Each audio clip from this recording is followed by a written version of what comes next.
Искаш да знаеш как да направиш това.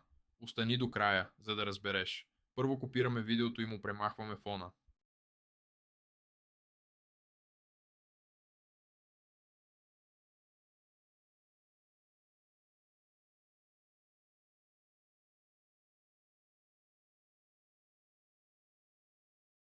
След това поставяме 4 keyframes по този начин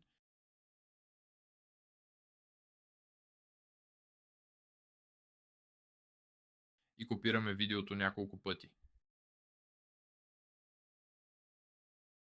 После правим размера през 20 на всяко видео, като го правим само на средните два keyframes. А преди да видим резултата, ако имаш нужда от видеообработка или поддръжка на акаунта ти, пиши ми. Ето го и резултата.